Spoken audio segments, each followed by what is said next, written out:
parler des anglicismes à tout va qui nous font perdre nos repères et qui créent carrément un risque de fracture sociale et générationnelle. En tout cas, c'est la conclusion de plusieurs immortels de l'Académie française qui disent, à force de voir foisonner des expressions empruntées à l'anglais et tournées de manière pseudo-humoristique, pas toujours de manière très heureuse, on en perd un peu son latin, si vous me permettez l'expression. Reportage Valentine Leboeuf. Business, week-end, start-up, boycott, la liste des anglicismes ancrés dans notre quotidien est longue et les entreprises en jouent. La Poste, par exemple, propose une pick-up station et la Fnac ses French Days. La SNCF, elle, a opté pour un jeu de mots avec son Ready to We Go. Utiliser des anglicismes en publicité peut paraître branché, mais selon l'Académie française, ils déstructurent la grammaire et ne sont pas toujours compris. Près d'un tiers des Français estiment même que l'emploi de l'anglais dans la publicité gêne la compréhension des messages. Or, pour les immortels, notre langue est suffisamment riche et précise. Et surtout, elle doit rester accessible. Sans oublier le facteur de l'âge, puisque ce sont les retraités, les sexagénaires et les 70 ans et plus qui sont le plus hostiles aux publicités avec anglicisme. Le risque de mélanger deux langues pourrait donc, selon l'Académie française, entraîner une fracture sociale et générationnelle de la population. Alors Sophie Audugé, vous travaillez beaucoup sur les questions d'éducation. Non mais on aperçoit ce phénomène surtout dans la pub, on va pas se mentir. On a l'impression que les créas se font plus plaisir qu'ils n'ont vraiment envie de s'adresser à ceux qui consomment réellement.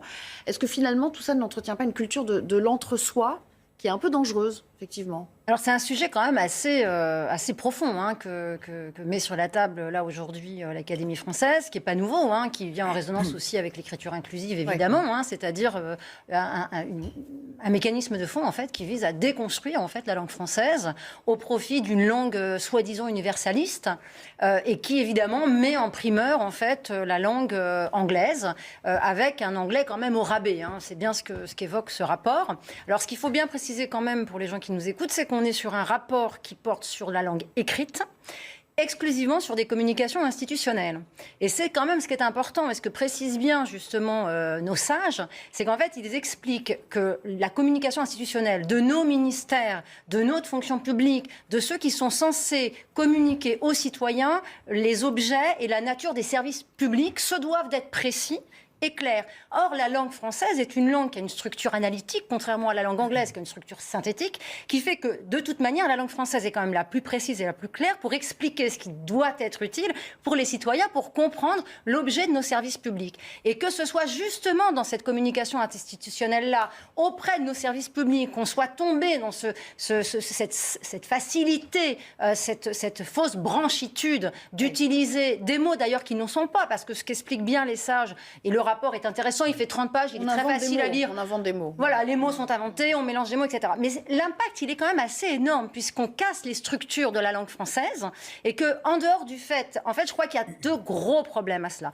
Le problème, c'est qu'on casse la structure de la langue française, c'est-à-dire qu'on éloigne du sens les gens, les citoyens, du message. Mais aussi et surtout, on abîme la culture de la langue française qui fait partie intégrante de la culture de la nation. La langue, c'est la nation. Et donc, à partir du moment où on accepte de ne pas considérer que notre langue, elle a une valeur culturelle importante qui nous caractérise et qui nous rassemble, quelque part, on accepte aussi de se soumettre à un diktat qui est celui du management et de la publicité. Certes, mais les académiciens, ils pointent surtout, ils le disent, c'est écrit noir sur blanc, la fracture sociale et générationnelle. Alors bien sûr, il y a l'aspect culturel, mais ça va encore plus loin de leur point de vue.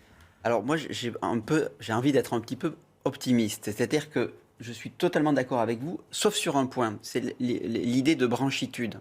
J'ai l'impression que cette modernité du franglais a vieilli. Autour de nous, il ne suffit pas d'aller très très loin. On voit qu'il y a un petit côté un peu quand même, un peu ridicule à utiliser à tout va. Parce que c'est pas utilisé à bon escient et qu'on fait des jeux de mots hasardeux. Pas seulement, c'est parce qu'il y a un petit côté années 80, années 90 sur le winner et quelque part, il y a un petit côté... Finalement, cette modernité a vieilli. Là, moi, je crois qu'on peut...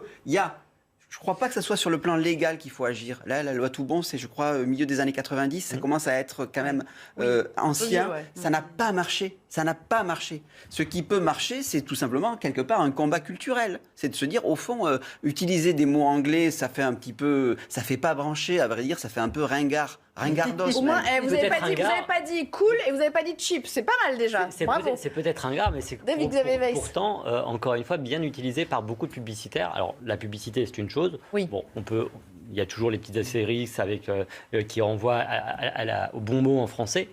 Ce qui me gêne un peu plus, pas toujours, mais ce qui me gêne un peu plus, c'est effectivement quand ce sont des entreprises publiques ou des institutions qui, là, finalement, bradent notre langue, bradent notre identité. Oui, mais tout cela est entretenu par les politiques, au premier rang desquels Emmanuel Macron, la Startup Nation. Mais Emmanuel Macron, justement, il a changé. Il est plus Startup Nation. Il y a un petit côté super ringard.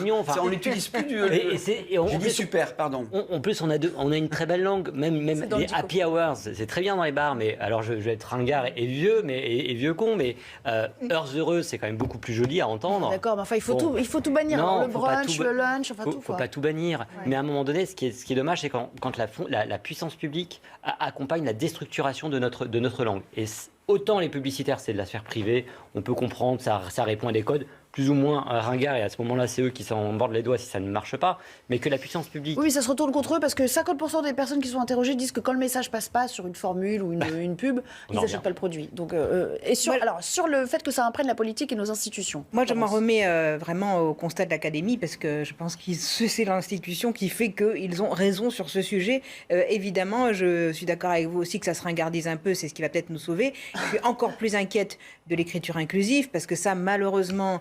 avec toute la palanquée de féministes, écologistes, etc., qui sont derrière, on n'en est pas sorti. Et on voit bien qu'il y a des écoles qui l'utilisent. Donc là, il va falloir mener un vrai combat. C'est une totale déstructuration de notre magnifique langue française. Et je suis encore plus inquiète, pardon, même si je sors encore du sujet, si vous voulez, du niveau de français de nos enfants et des jeunes. Parce que la langue française, qui est une langue merveilleuse, elle n'est plus exploitée dans toute sa construction. On voit bien que, effectivement, je vais paraître un garde aussi, mais comme les jeunes communiquent par texto, tout ça en faisant en plus des abréviations et ne font plus tout l'effort même d'écrire. En fait, les jeunes n'écrivent plus du tout au stylo maintenant, les lycéens. Vous savez qu'ils n'ont même plus de stylo et de papier, en fait. Non, mais ça peut vous paraître... Mais moi, je dis souvent à ma fille, elle a passé le lycée, je dis, mais en fait, est-ce que tu as déjà vérifié si tu savais encore bien écrire avec ta main ? Parce que mine de rien, c'est toutes des choses qu'on perd, mais tout ceci va ensemble. Certains écrivent en emoji. Tout ceci va ensemble. Et je pense qu'il faut qu'on fasse très attention, parce qu'effectivement, on va dans une voie où on est en train de perdre des fondamentaux de langue française magnifiques, l'utilisation de certains temps, le passé simple qu'on n'utilise plus, etc. Et c'est dommage. Et chacun se doit effectivement de faire des efforts en la matière pour amener nos jeunes à justement à nouveau aimer cette belle langue française. Sophie Audugé, cette conversation qu'on a en plateau, à l'âge qu'on a, avec des différences bien sûr, mais tous plus ou moins, c'est ce que ça nous fait passer au fond pour des vieux réacs? Alors non, je pense pas. Après, quelque part, j'aurais tendance à dire, faut choisir son camp.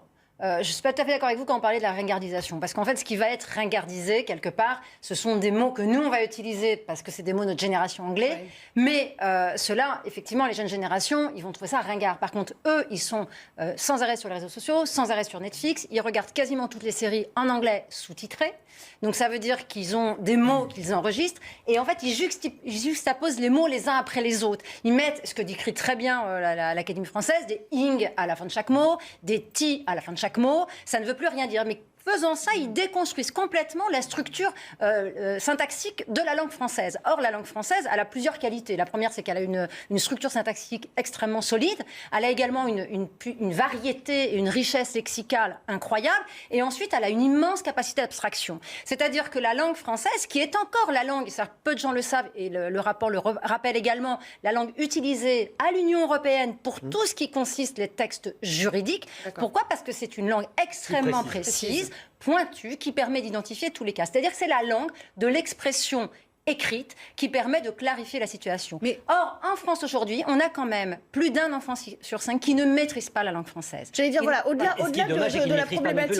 Au-delà de la problématique du non, mais même, si vous voulez, ça veut dire que s'il ne maîtrise pas la langue française, ça veut dire qu'il ne peut pas s'exprimer à l'écrit, il ne peut pas s'exprimer non plus à l'oral. Et ça crée des problèmes de violence, évidemment. Puisque, évidemment, à partir du moment où vous arrivez à vous expliquer avec un langage fourni, que vous pouvez clarifier des situations de désaccord, vous calmer des situations beaucoup plus faciles. D'accord, ok. Et ça, on sait très bien que la maîtrise de la langue française est un moyen de permettre une communication plus apaisée entre les gens et donc de limiter des événements. C'était la langue de la diplomatie pendant plusieurs siècles. Absolument. Également, rappelons, et vous l'avez très bien dit, c'est le même écueil pour l'écriture inclusive, c'est que là, on est sur des usages de la langue qui éloignent les populations les plus éloignées de la connaissance de la maîtrise de la langue française. C'est-à-dire soit des personnes en situation de handicap, qui du coup ne peuvent pas accéder à ces variations langagières qui n'ont même pas de structure. C'est-à-dire que quand vous mettez l'adjectif avant le nom commun, si vous voulez, ça n'a pas de sens en français. Donc les gens qui n'ont pas une très bonne maîtrise ne peuvent pas faire la version automatiquement, Ça nous arrive d'inverser l'adjectif. On ne le met pas toujours après le... Oui, mais c'est quand même beaucoup plus caractéristique de la langue anglaise, qui est une langue de synthèse. Comme le disait Laurence tout à l'heure, c'est qu'il y a un autre souci avec l'écriture inclusive, c'est que ça déstructure y compris la grammaire et la construction syntaxique d'une phrase. C'est pire encore que le franglais. En anglais aussi, en fait, ils prennent pas mal d'exemples de déstructuration grammaticale et puis l'orthographe. Alors, ce que vous évoquez avec l'écriture inclusive, ils prennent l'exemple également, c'est-à-dire qu'il n'y a pas de règle, en fait. Donc, les gens vont mettre des S un peu partout, des majuscules au milieu. Vous voyez, donc ça, je suis d'accord avec vous, madame. Alors, attendez, Laurence. Marine Le Pen, parce que j'aimerais bien qu'on passe ce son, elle était aujourd'hui à Villers-Cotterêts, donc tout un symbole, puisqu'on parle de langage. Et elle a eu ces mots sur cette utilisation abusive de l'anglais dans notre quotidien. Voilà ce qu'elle envisage de faire si elle est élue. Présidente de la République, je ferai voter un grand plan d'urgence pour sauver le français, autour d'un axe défensif et d'un axe offensif. Le premier axe sera un corpus législatif protégeant la langue française des influences extérieures. Ce plan sera très simple dans ses objectifs. Il visera à rétablir systématiquement l'usage exclusif et irremplaçable du français dans tous les usages qui fondent et forment notre civilisation. L'usage des langues étrangères dans la publicité et la communication en France sera tout simplement interdite, sauf très rares exceptions. Ok. Est-ce réalisable ? Alors, excusez-moi, mais là, franchement, qu'on oblige effectivement les institutions, Ok, mais si on commence à avoir la main sur les publicitaires, les entreprises privées, etc. Mais enfin, c'est un grand délire. Enfin, je veux dire, mais là, on voit le Rassemblement national, pardon de le dire, qui est dans le repli sur soi. Enfin, je veux dire, si une marque, tant pis pour elle, estime que c'était si pourtant elle perd du l'objectif de monde, la loi Toubon. mais c'est pas pareil. Mais si une marque décide, décide d'utiliser une forme de communication pour attirer notamment les jeunes, si l'État doit intervenir là-dessus, ben enfin, je veux dire, voilà, elle peut aller serrer la main à Poutine. C'est-à-dire qu'elle oblige à ce qu'il y ait une traduction. Alors c'est vrai que quelque part le corps est extrêmement petit de manière à ce que ça ne se voit pas. Et j'en reviens sur l'idée que la loi ne fait pas tout. Il y a quand même un minimum. Et là, vous l'avez chacun évoqué, y compris dans votre reportage, c'est lorsque l'État, la société est étatique ou lorsque l'État est actionnaire. Je vous donne quelques exemples qui ne sont pas totalement nouveaux, enfin qui ne viennent pas des dernières semaines. Orange Truck, le camion Orange. Easy by EDF, actionnaire, l'État. My French Bank, la banque postale. Je veux dire, il y a un moment donné où, autour de la table, il y a la SNCF, il y a des administrateurs qui représentent l'État. Il ne s'agit pas de légiférer, et je suis totalement d'accord avec vous, parce que là, on va finalement heurter la liberté d'expression et la créativité artistique aussi. Mais enfin, vous êtes administrateur représentant l'État, vous avez quand même le droit de dire, écoutez, on va utiliser quand même le français dans nos mots-clés. C'est pas d'ailleurs que la publicité, c'est des mots-clés qui finissent de degré en degré par occuper le langage quotidien. Le Ouigo, par exemple, tout le monde l'utilise aujourd'hui. Oui, le Yes We Can, c'est devenu un peu... J'aimerais juste quand même qu'on s'interroge sur l'évolution de la langue française. Comme toutes les langues, elle est appelée à changer, à être modifiée, à être enrichie. Ça veut pas dire... L'un n'empêche pas l'autre. En fait, la langue, ce que s'explique très bien à l'Académie française, c'est que la langue, elle évolue avec la société. Oui. Et donc, ils expliquent très bien, d'ailleurs, on en a tous fait l'expérience, c'est-à-dire qu'un mot étranger peut entrer, en fait, et on va voir, en fait, ils utilisent un terme qui est un petit peu connoté aujourd'hui, malheureusement, mais enfin, nous, on va être un peu plus intelligents, on va sortir des idéologies politiques. Ils expliquent très bien qu'en fait, ils vont regarder comment le mot va être assimilé par le peuple, en fait. Et au fur et à mesure où le mot est assimilé, l'Académie française va décider ou non de l'intégrer dans son fameux dictionnaire. Donc en fait, il n'y a pas de résistance a priori par l'Académie française à refuser l'introduction des mots étrangers. Par contre, ce qu'elle va vérifier, c'est que l'usage de ce mot-là va respecter les règles évidemment de la syntaxe, les règles des accords, des règles grammaticales et orthographiques. C'est juste qu'elle va vérifier pour s'assurer que la structure de la langue française est préservée et donc qu'on ne met pas en péril ou en danger ce qui est de la connaissance fondamentale de notre langue qui est enseignée à nos enfants et qu'on transmet de génération en génération. Donc à partir de ce moment-là, il n'y a pas donc ça demande un peu de temps en fait. Mais ce que disent également des... C'est pas simplement le fait que le mot circule à travers la société. Il faut que ça dure un peu. Il faut aussi que ce soit dans un cadre... Non, mais ça veut dire que... Je vous prends un exemple. Wesh, tout le monde sait ce que ça veut dire. Est-ce que c'est dans le dico aujourd'hui? Non, mais...